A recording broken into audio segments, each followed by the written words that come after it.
Hey ghouls and gals, welcome back to my channel. My name is Taylor and today's vlog is going to be a vlog where I am reading 3 highly anticipated September horror arcs. September has been such a bustling and busy month for horror, and I have been so fortunate enough to get a lot of September arcs via NetGalley, so I'm very excited for this vlog. I already have a September arcs vlog up on the channel with 3 releases, and one of those ended up being one of my favorite horrors I've read so far this year, so I am looking forward to reading these, hopefully maybe finding another incredible success in this vlog. These arc vlogs have been very successful for me overall. I've found some truly great reads, so I'm very excited to begin another one. In this arcs vlog, I'm going to be reading 3 September arcs. They all come out towards the end of the month. The first one that I'll be reading is The Whistler by Medina. This one comes out September 16th.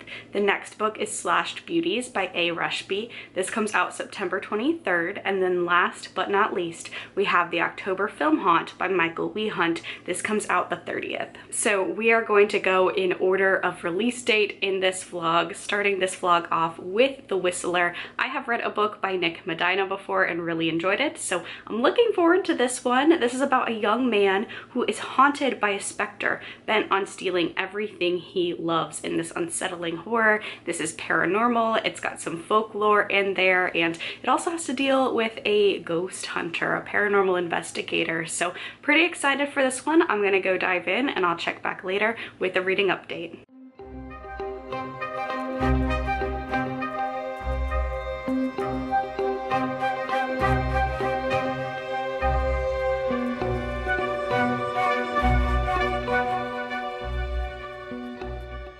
So I am currently about 50% of the way through The Whistler, and in this story we are following Henry, and he used to be a musician and a professional, semi-professional ghost hunter where he would go on ghost hunts with his girlfriend and best friend. They'd film the footage, upload it to YouTube. I say that he used to be these things because unfortunately about a year before this story kicks off, he is in a horrific accident that leaves him paralyzed from the chest down, and this accident happened in tandem with the very last ghost hunt that he and his team went on, and it might be connected in some way, the accident that led him to becoming paralyzed, and then also like it might have been kind of caused by an entity that they encountered. We're not too sure yet. Now, whether or not it was ghostly or just circumstantial that the last ghost hunt and then the accident happened kind of around the same time,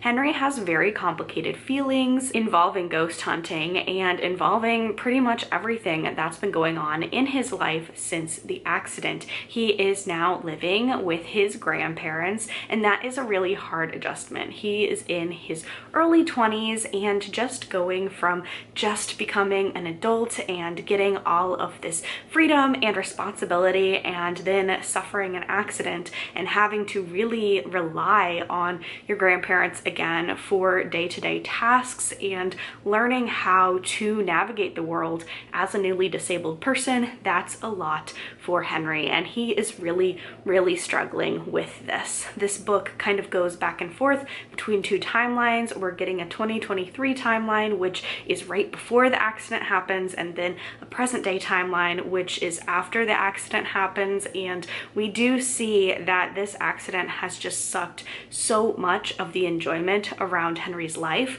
That's where for me, this one, I was a little bit not taken aback, but I did have to adjust my expectations, because while this one I do think it's going to have, especially as the story goes on, some very creepy moments, this is equally an exploration of the grief and the loss and the horror that comes with waking up one day and your whole entire life has changed. This story is just as much about ghost hunting as it is about Henry trying to relearn how to live and relearn how to find enjoyment in his life again. again. He has kind of put a lot of distance between himself and everyone. He's isolated himself from his girlfriend and his best friend. He doesn't want to ghost hunt anymore, and he's really struggling. So we have all of those really complex emotions around ghost hunting, because whether indirectly or directly, the last expedition that they went on, the last footage that they captured, Henry starts kind of thinking that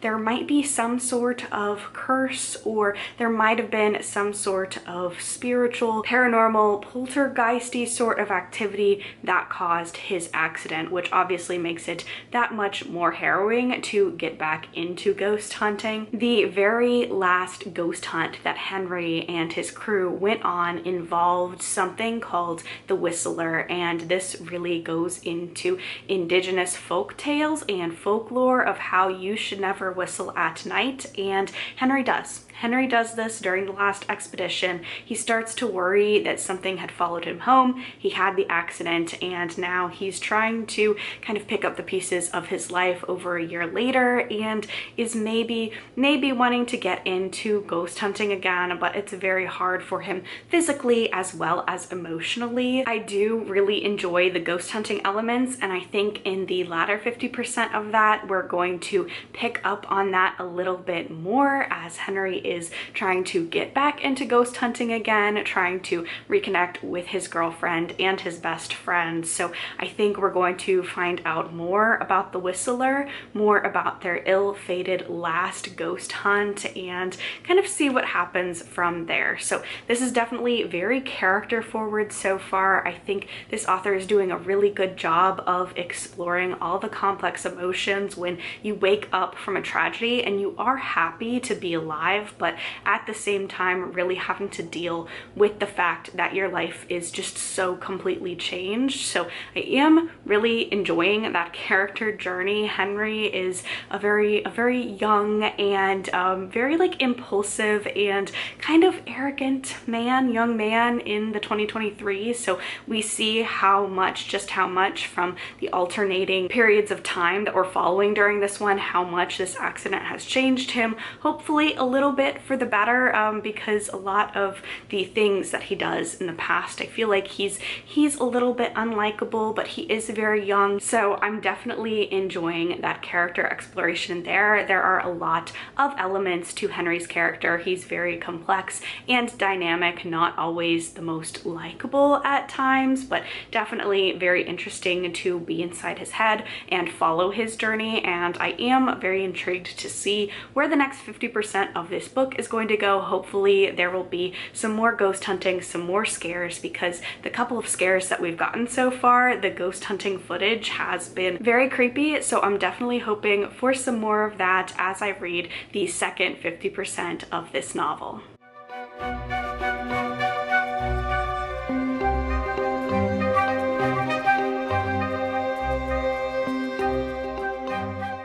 So I finished The Whistler and I did end up enjoying this one overall. I will say for this author, I would recommend you read his books in publication order, just because I noticed some characterization things that I thought might be just a little bit strange, and then I remembered that this takes place in the same location as his first book, just in a different time period, following different characters. So Sisters of the Lost Nation I have read, Indian Burial Ground I have not, and that was confirmed in the acknowledgements that a lot of the characters, the side characters in here, were introduced in Indian Burial Ground. So some of the characterizations I felt like I was missing just a little bit of context, and it felt like I should have already known them. So I do feel like this one I would read the other works from Nick Medina before this one, but I did enjoy it overall. I don't think necessarily you have to, but I probably personally would have preferred to. I still will get around to Indian Burial Ground because I do really want to read that, and overall I had a good time with this story. I would say for me the biggest part was adjusting my expectations just in terms of TV show comparisons. This book was a lot more Ghost Whisperer than Ghost Adventures, so it was using ghosts to kind of explore grief in a whole lot of different ways and exploring the relationship relationships we have with things ending, whether that be a personal relationship with one's autonomy or personal relationships, friendships, people dying, people moving like farther apart from you. So that was the focus of this one. Just like Sisters of the Lost Nation, I really appreciated this book for talking about different issues that Native Americans face in America today, and then also infusing that mythology and those folk tales. There was a story, an oral tradition story that was inserted throughout this one that I thought was really woven excellently. It was kind of a parable or a fable sort of tale that really wound together great with the story, with the themes of this story. I do just wish there was just a little bit more of external action. The internal action was great in here, but especially towards the end, the external just felt a little bit rushed, but I do think that the internal was the focus for this one. So overall, I did think this was a success. This one comes out September 16th. So by the time you're watching this vlog, it will have already just been published. So if you're interested, make sure to go pick up a copy or request a copy from your local library. I enjoyed it. I've read two things from this author now. I think I enjoyed Sisters of the Lost Nation a little more than this one, but I did appreciate what this one brought to the table. So moving on to the next book in this vlog, and that would be Slashed Beauties by A. Rushby.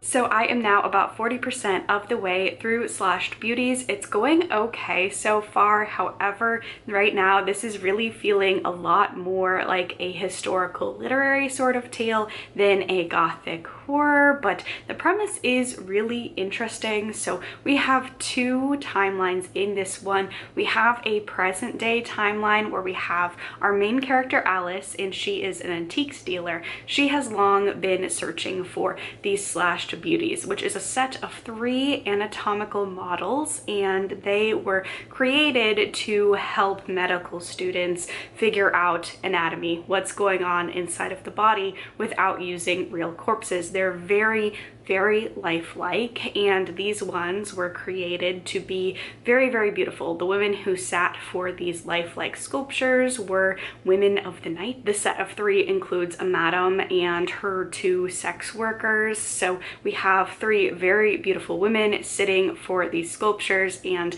they are very beautiful as well. There is also a lot of rumor and mythology surrounding them. There is a myth that these slashed beauties awaken in the dead of night and go out and seek men that wronged them or have just wronged women and kill them, and then return to being models during the day. So there is a lot of myth surrounding these slashed beauties, and Alice is trying to hunt down all 3 of them. She wants to destroy them. And then in the second point of view, we are following Eleanor, and it takes place in 1769. Eleanor is brand new to London. She has escaped a bad home situation, and she flees to London with a promise that has not been realized. So she's really down on her luck. However, she gets taken in by the enigmatic Elizabeth, who promises her a better life and promises her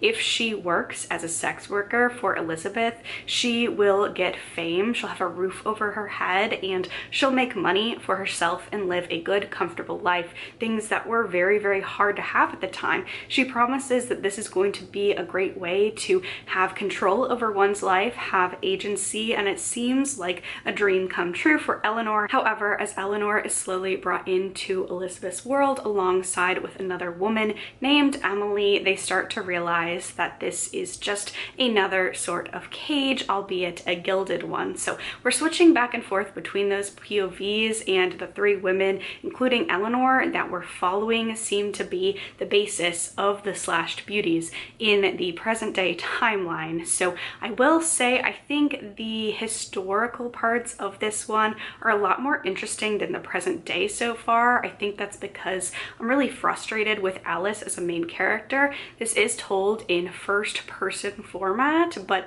Alice as a main character is still so withholding that you don't really get a lot of information from her. 40% of the way in, we know that her family has a mysterious connection to these slashed beauties and that she wants to destroy them because they have powers. And she says that they have powers. You know, that's like a myth that a lot of people have brought up and talked about these slashed beauties. However, she knows that these powers are actually real, and she's working with a coven of witches to destroy these statues. However, we don't really get a lot of information. Like, we're getting a lot of internal, she's going back and forth whether or not she actually wants to destroy these models. We don't quite exactly know why at this point, why it needs to happen, why it's so important that she does so, why it seems like she's the one who needs to do so, and then like the witchcraft is just like brought up as an aside and it's not really mentioned again, and other than the coven of witches that she's using to help her, it doesn't really feel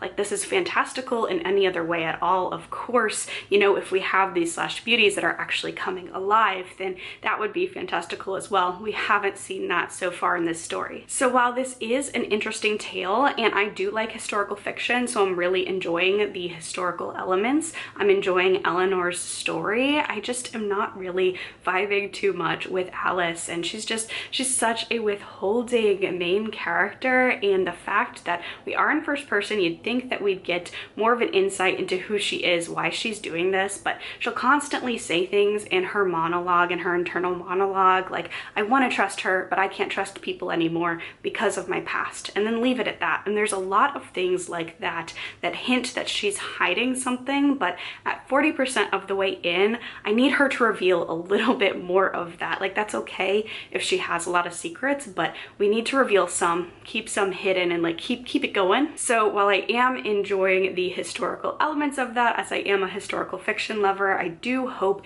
as I keep reading this one, it gets just a little bit more horrific. This is marketed as a Gothic feminist horror, and I'm not really getting any of that so far, but I am enjoying the historical elements. So far I would probably recommend this more for people who like historical fiction and are looking for something a little bit creepier to read during the autumnal months, but I could be wrong. Maybe the next 60% of this is going to really ramp up the horror. I mean, I think if we actually get into these models coming alive and having some sort of murderous power, that will definitely up the horror ante for me. So far, so good. I suppose it's just not exactly what I imagined this book would be, but that's okay. So I'm gonna go keep reading, and I will check back in later when I've finished it.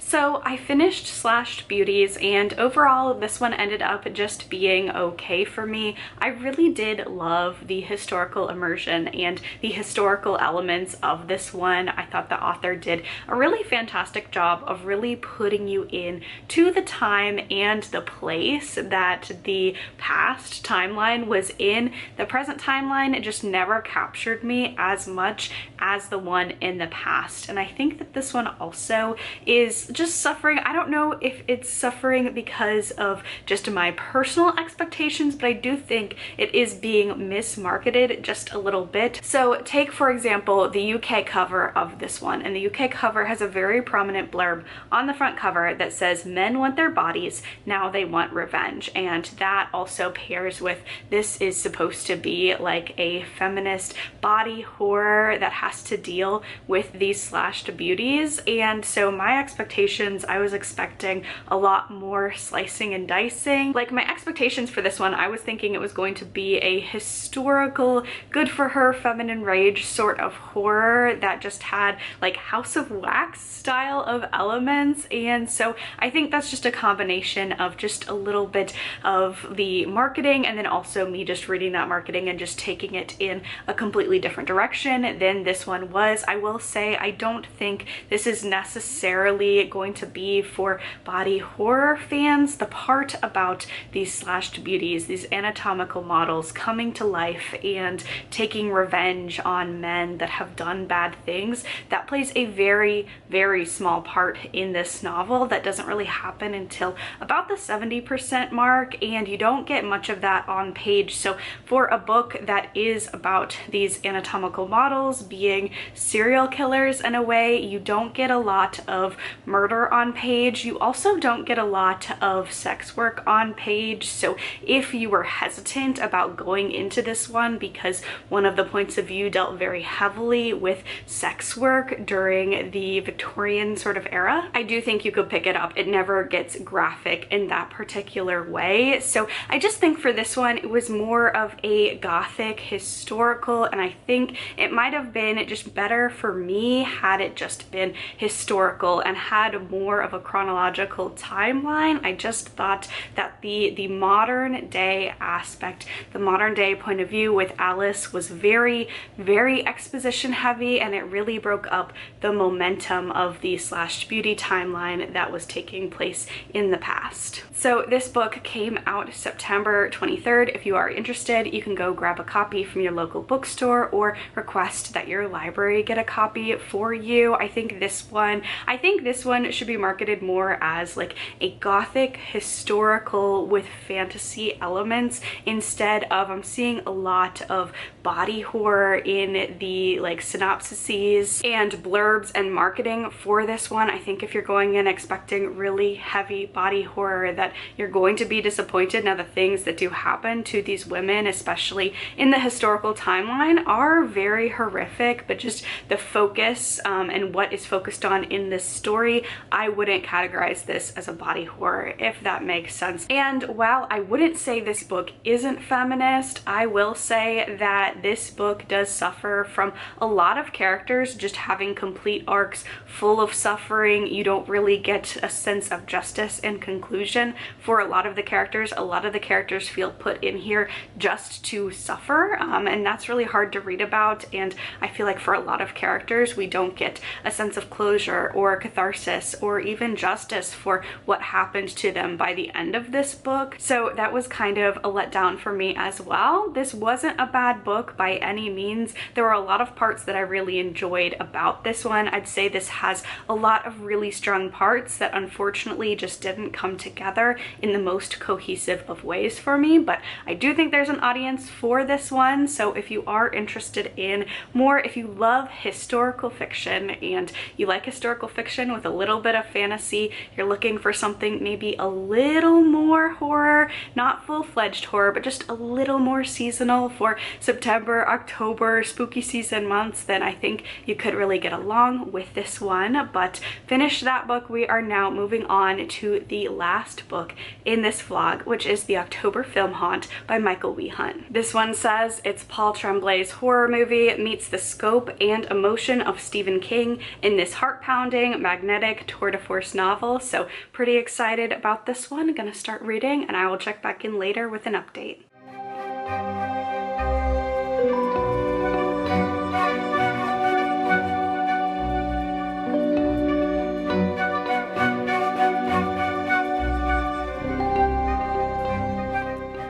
So I am currently 50% of the way through the October Film Haunt, and like the title would suggest, this is going to be the perfect book to pick up in October, not only because of the title and the references. Like, I just feel like meta horror especially feels very autumnal, very Halloween, but this book is primarily taking place in Vermont in the fall, and it's so autumnal. So I'm really enjoying this one. Definitely a perfect book to pick up for October. I think this has just a perfect release date at the end of September so people can get to it during Halloween. But in this book, we are following main character Jory Stroud, and she has a very complex past and relationship with horror movies. When she was younger, about 10 years before the events of this novel, she was a part of a blog called The October Film Haunt,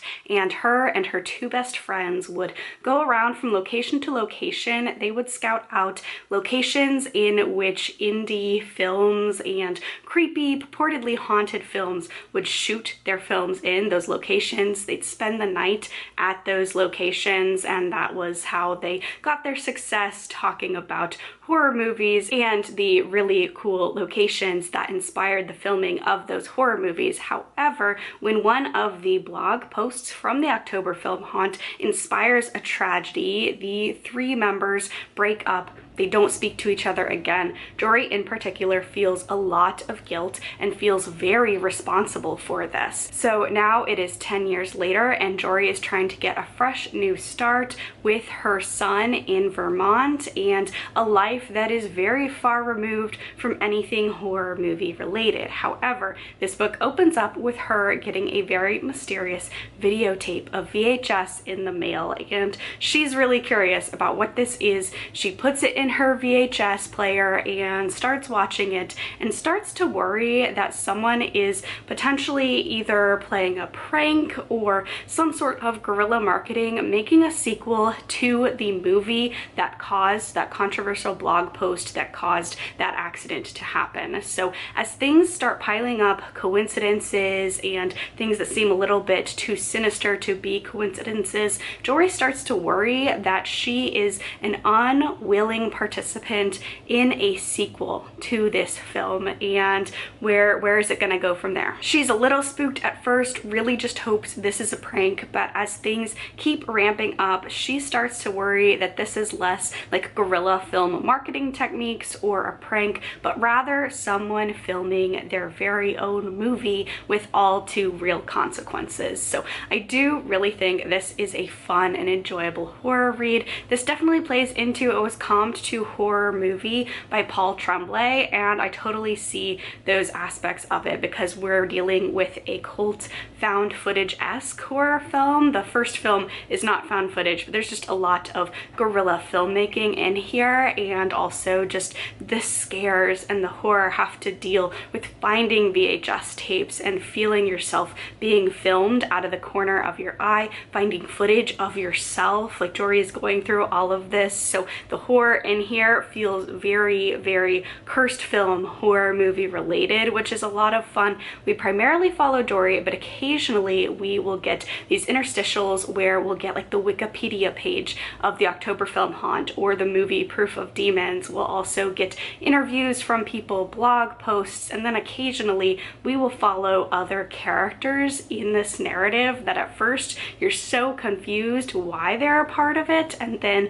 as you start seeing the connections, this all starts coming together for you. So I'm definitely having a lot of fun with this one. Very eerie. Like I said at the beginning of this update, this does feel like the perfect book to read during October. It's really making me want to visit Vermont or really just the East Coast, that sort of area of the United States. The descriptions of the fall leaves and the changing weather, and I really want to visit that location of the United States now, and I'm just really immersed in this atmosphere, having a lot of fun with it so far.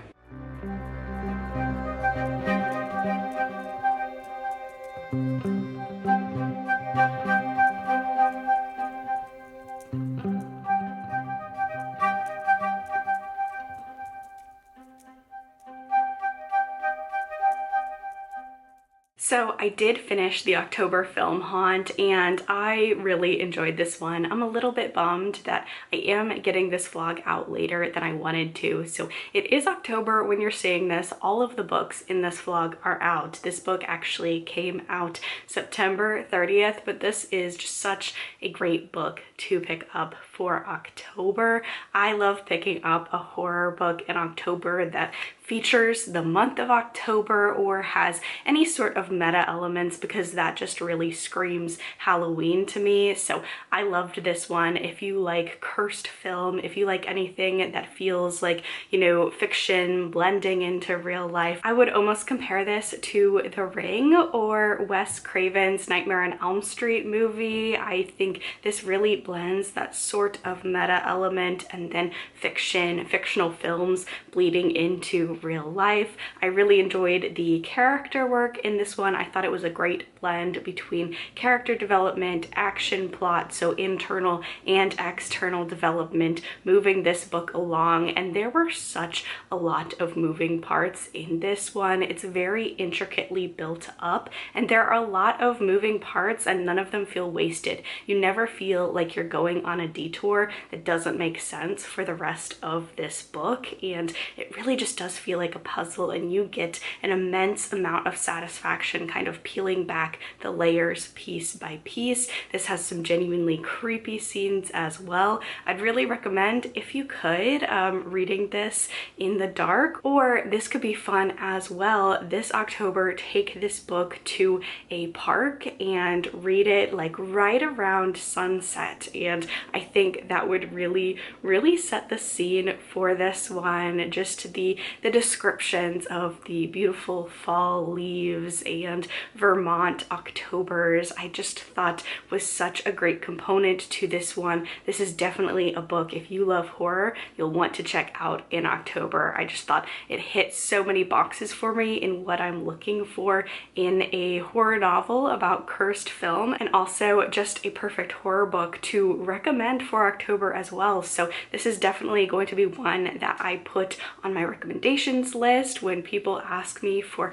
a perfect horror book for October, because it just really does capture that feeling of crisp autumn air and some very creepy horror elements. So really loved this one. If you want to check it out, go ahead, grab a copy from your local bookstore or ask your library to order a copy for you. I really loved this, but that is going to be the end of this vlog. Thank you all so much for watching. If you enjoyed this video, please be sure to give it a thumbs up, leave a comment down below, let me know which of these books you're going to check out. Stay safe, stay spooky, and I will see y'all in the next video. Bye!